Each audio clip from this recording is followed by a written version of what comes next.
All right, so I'm watching a video called "The Truth About Wilt Chamberlain's NBA Career." Now, I apologize if I block any information on the bottom right.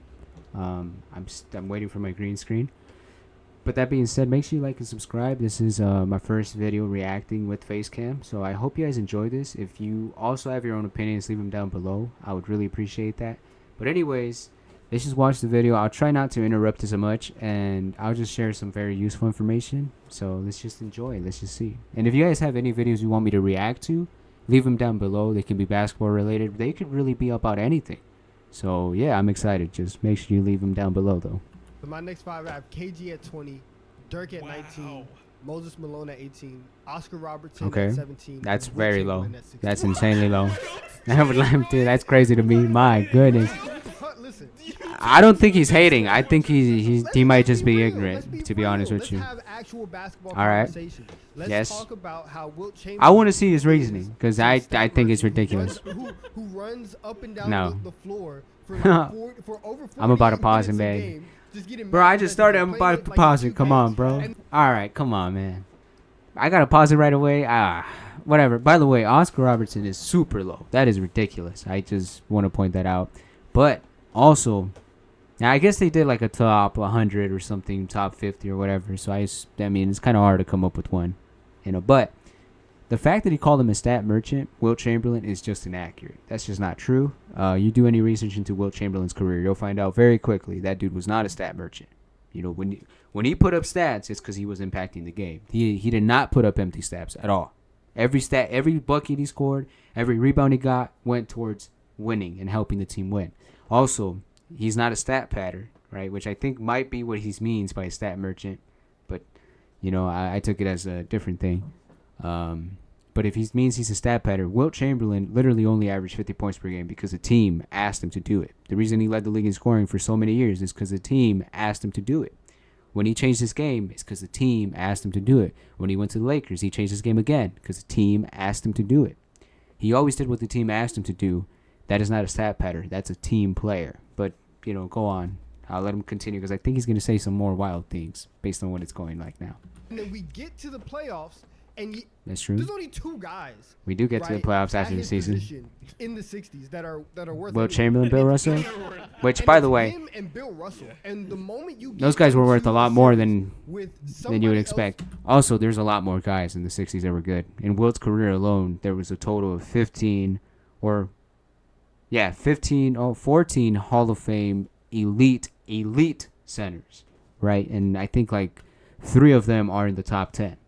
Or 3 of them are in the top 5 in my top 5. And obviously you should know who I'm talking about. But let's just go on. The level of player that you are, you get shut down. You can't win any rings. Wilt did not get shut down. Right? Until you get to Jerry West at the end of your career. All right, I have to pause it here just because there's a couple of things he said wrong. Wilt did not get shut down by Bill Russell. He actually outplayed Bill Russell pretty much every playoff series they ever played against each other. And secondly, he did not win until... He said he didn't win until he went to Jerry West. That's not true. He won in 1967. He won way before Jerry West did. He won before Elgin Baylor ever did. He won before Oscar ever did. Wilt was the only one who beat the Celtics. Nobody else beat him from that era. He was the only one who did. The 1967 Sixers team beat the Celtics. Wilt was the man on that team. One of the 5 greatest teams of all time. Closer to 3, closer to 1, if I'm being honest with you. But, that's beside the point. Let's just continue watching. Also, I think he's going to continue on the Lakers, so I'm going to let him finish before I say the point. Oh, Wilt Chamberlain, everyone's like, oh my gosh, he scored 100 points. He did. Averaged 50 points in He the did. season. He He averaged did. 25. Shut up. He averaged 27 rebounds per game. Russell won 8 rings on your watch. Which, by the way, if that doesn't... I'll let him finish. What are we talking about? Okay. What are we talking about? What are we talking about? I'll tell you what we're talking about. See, in my opinion, I think it's kind of ridiculous to say, hey, this player won 8 rings in your watch. I just want to point out that Hakeem Olajuwon played 20 years. Olajuwon played 20 years. I guarantee you he has him in his top 10. Hakeem has 2 rings, the same amount as Wilt, right? He never beat a team as good as Wilt did, right? He never won by beating the best team in the world, right? The best team in the world in the 1990s was the Bulls. The only reason they won is because they did not play the Bulls in 94 or 95. Yes, the Magic were good, but that's beside the point. They were not as good as the Celtics or the 60s or 80s were. Also, you want to talk about somebody winning rings on your watch. Everybody did that on everybody's watch. There's not a single player who ever came into the NBA, won rings nonstop, and then retired. Most players, besides Magic Johnson, who in my opinion is by far the luckiest player of all time, but that's for a different video. Every player had to go through losing seasons before they won anything. So did Wilt. It just happened that Wilt ran into a super team in the beginning of his career in the Celtics, and at the end of his career ran into another one in the New York Knicks of the early 70s. And actually, you would consider the Bucks 1972 and 71 as a super team as well. Maybe. But again, that is a ridiculous statement. I can go on and on and on about that. Actually, I will at the end. I'll clarify more. But let's just let him go. Shut up. What are we talking about? Listen, all the Wilt stories are like cool, and some I guess stories are everybody cool. just Yeah. thinks that it's funny that like some 7-foot guy is just a mean person. Most Everybody stories are knows not that. about him being Story mean. about Most stories about Wilt are not him being mean. Just one, where he spit on a guy in an elevator. If that story is even true, I don't believe it personally, but that's besides that. Kareem, it's not like Kareem was being honest about Wilt when he wrote a letter called The Letter to Wilt Chamberlain, where he straight up lied about Wilt Chamberlain's career in a book. That's in documented stuff. You can go read it. And he lied about Wilt Chamberlain's career in a book. I'm just saying Kareem could have made it up.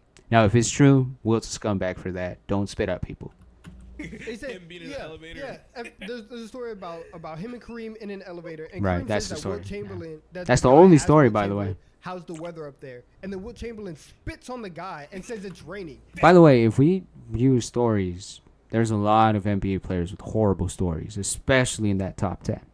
Just want to point that out, because if I started bringing up Shaq stories or Michael Jordan stories, but the point is the stories wouldn't affect your ranking. But let's just get him like, on. oh my god, ha ha ha, that's so cool, that's so funny. He's so this, he's so that. You know what he is? He's a loser because he lost to Bill Russell year in and year out, and he was I wouldn't call him a loser personally. never able to do it. And I would just say Bill Russell is situation an where the game excellent slows winner. down by 10%, and now you can't affect the game. That's not true. I don't want to hear it. I'll don't wanna hear it. Give me a second. Do we even know if the 100-point game is actually real? All right. Before he goes to 100-point game, I just want to say Wilt was clutch. If you actually do some research about it, you'll find out very quickly. This dude had a lot of game winners. He was very clutch at the end of games. He was He was the only reason his teams were even in competition with the Celtics or with the Bucks or with the Knicks, whatever year he lost. It's because of Wilt. Like, I kid you not. You know what I mean? In 1962, for example, he scored 5 points in like the last 30 seconds. In 1965, he'd scored 12 points in a row to put the game in contention. In 1972, he's the one who clamped up Kareem Abdul-Jabbar to win the game and scored the 10 points that they were down in the fourth quarter to win the game.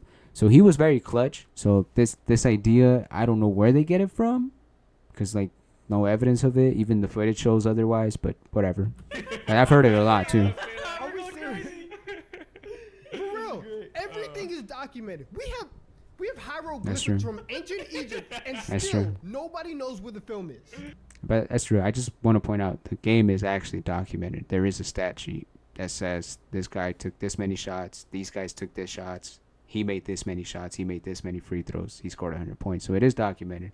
Besides that, the radio surviving broadcast, the radio broadcast, the radio recording, that also counts as documentation. And the eyewitnesses are very strong. 4,500 eyewitnesses is a lot more than most events in history.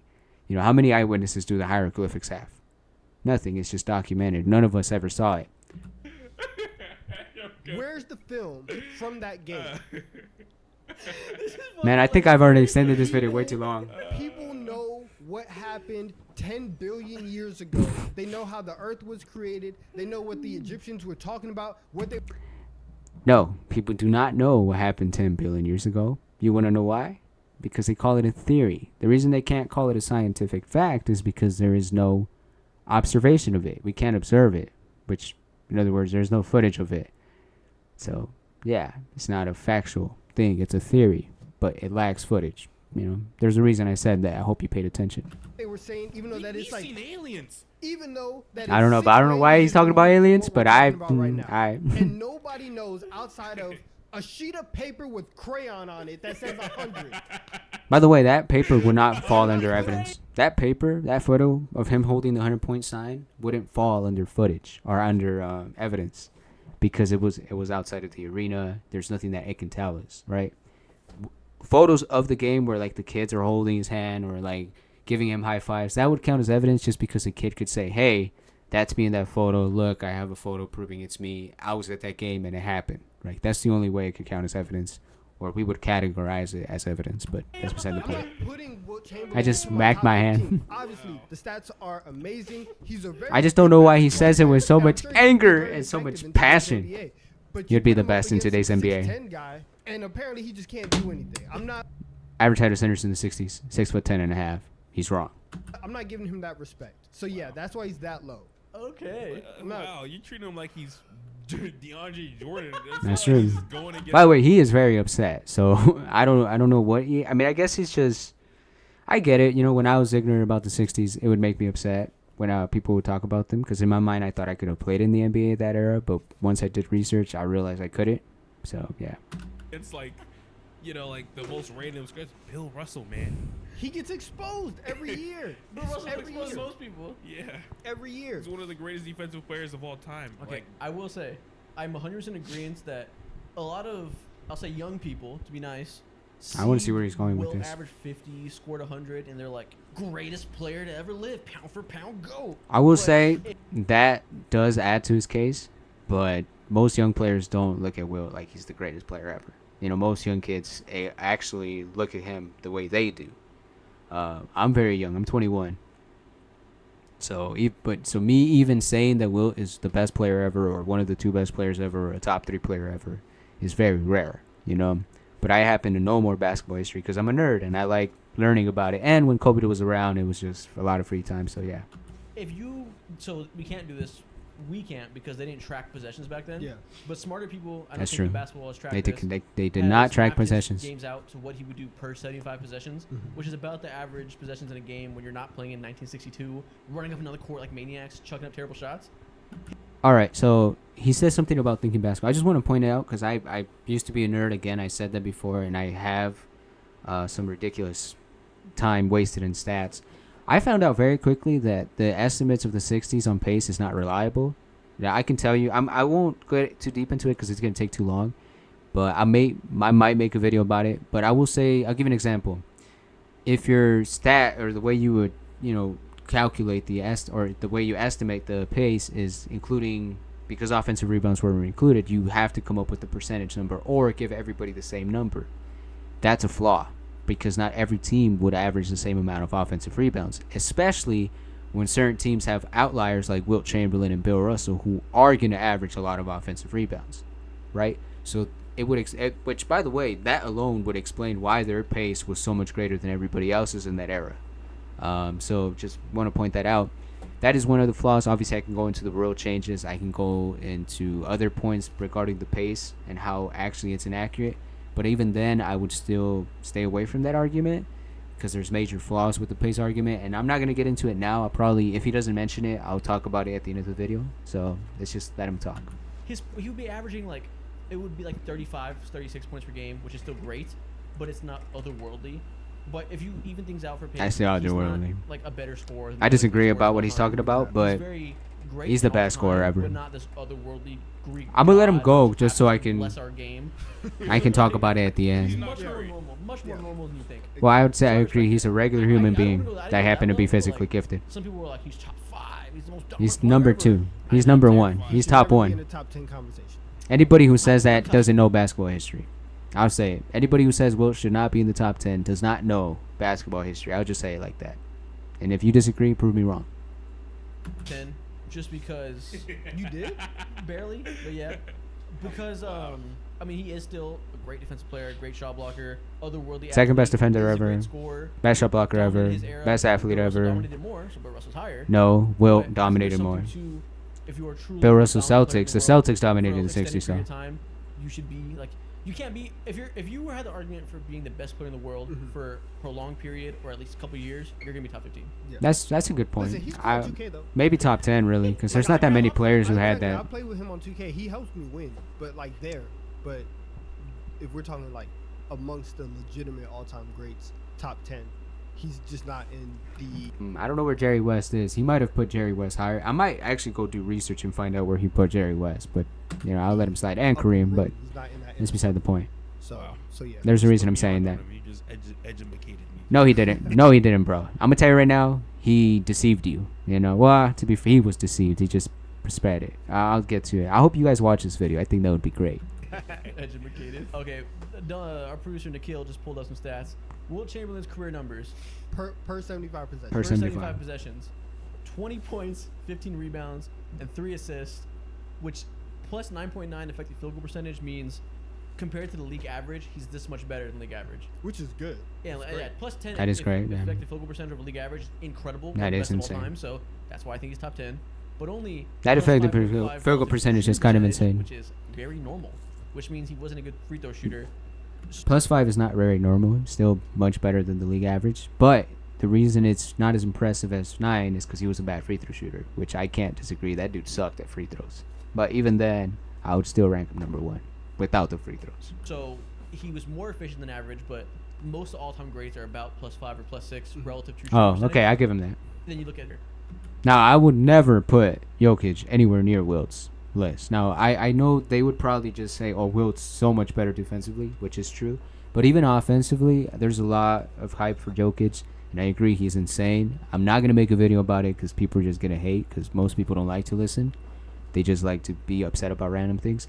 But regarding the pace, and I guess I get more into it, the reason I think it's such a bad argument is because, again, we can't statistically sure what the pace was just because the estimates could be off. Not only the offensive rebound is a problem, so is the turnovers. We don't know what that is. There's a calculation for that.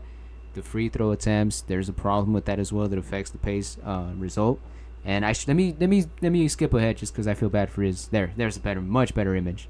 Shout out to you. I'll take care of you, man. But like I was saying, there's a lot of problems with the estimations. Another problem is this idea that a higher pace would actually result in more possessions or more touches for a player, to be specific. The reason I'm saying this is, yes, they could have played 135. They could have played 140 possessions for all we know. But the fact is, there's no way Will is getting 140 touches a game, right? Even if he played the whole game, he's not. There's no way, not at that pace, because for that pace to happen, you have to play fast break. You have to be able to run down the court, pass, take a shot, pass, take a shot. Wilt's not always going to be the one down court. Matter of fact, he's probably not going to be there often enough on the fast break because he's the one getting the rebound. So he has to rebound, outlet, and outrun everybody, which he could have done, but he's not going to do that every play. All right, so I just did the guy dirty again. I'm sorry. I apologize, buddy. But I was going to say the pace problem, or the problem with using pace to argue against Wilt, is they only do it against Wilt. But when you do it with his contemporaries, in other words, Oscar, Jerry West, Elgin Baylor, Bill Russell, even Kareem, for to an extent, for certain years, because he actually has his space for sure after 1973. Their stats fall off completely. Like, they look horrible. It's like 12 points per game or 15 points per game per 75. Compared to Wilt, who's like at the 20 mark or something like that. All right, so I decided to skip ahead a little just because I was ranting about something that makes more sense here. So there's a weird cut in the video, that's why, but let's just keep watching. They ran like 200 possessions a game. It was ridiculous. Cardio's crazy though. You gotta Yeah, give the credit. cardio was crazy. Yeah, nowadays they might push 100 possessions in a game, Yeah. and pace is really high right now. It's funny when We they talk about that a lot in modern- when they push 100 possessions, I see these dudes heavy breathing. Oh my goodness, you talk about being tired in the NBA. they play more than 40 minutes and they're heavy breathing. It's crazy, man. The NBA really whoops them. We look like James Harden scoring numbers, and people were like, "Yeah, no, it's the modern NBA, pace and space. It's easier to accumulate numbers." go back 30 years. Go back 40 it might have been years. slow in the 90s. Push it back to the 60s when these Pace was motherfuckers didn't know what crazy. they were doing. The 80s. By the way, this idea that the players in the 60s didn't know what they were doing, it's not true. It's just the game was played differently. They obviously viewed it differently. There was no three-point shot. They weren't really into the analytics like we are today. So they valued, quality or more shot attempts than we value, or than us today, right? Today we value quality shots or high percentage makes more than anything else. Also, like, the rules are a lot different. But actually, I take it back. Even then, I would disagree about it. I just think back then it was a lot harder to get high quality shots because the paint was secured by a great big man, and the spacing wasn't as good as it is today. So by the way, here's a fun fact, and I'll just say it. no matter what era you look at, the average field goal percentage outside of the paint is like 40. 60s, 70s, 80s, 90s, 2000s. Average field goal percentage outside of the paint, outside of like 5 feet or outside of like 3 feet, it's 40%. So most eras are not that efficient as you'd like to, or people would make you believe. But I mean, as efficient shooters, to be specific, the shooting hasn't improved as much as people make it seem. The range of effectiveness has improved. Also, I'm a nerd, so I'm gonna go investigate who they have at number 1. So I'm gonna click on this video, and then I'll tell you guys who they have at number 1 and where they have Jerry West and Kareem. There's a reason I'm saying that. All right, so I said I would go investigate, and I found it. Jordan number 1, LeBron number 1, LeBron number 1, Jordan 2, Kareem 3, Kareem 3, Kareem 3. Now, interesting, like I said, I knew instantly that this guy would have Hakeem at 7. I might have not said that, but I knew he would have Hakeem at 7. The reason I'm saying that is Hakeem has 2 rings, but he doesn't call Hakeem a loser. Just pointing that out.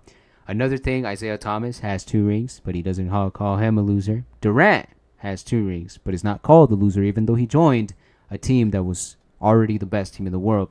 He has Jerry West at number 14, even though Wilt Chamberlain was the only reason Jerry West has a ring, by the way. Wilt carried Jerry West to the finals and won the championship. Even though I love Jerry West himself would tell you that because he wrote it in his book.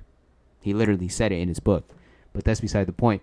Now, interesting enough, the reason I wanted to see where they had Kareem is because if you do any research into Wilt's career, you'll find out very quickly that Wilt and Kareem played each other a lot. They played each other, I think, if I remember correctly, a total of 27 times, which is more than Jordan played some of the players that he played in his career, some of the better players in his career, like Clyde Drexler or Larry Bird, Magic, or some of the other, whatever player.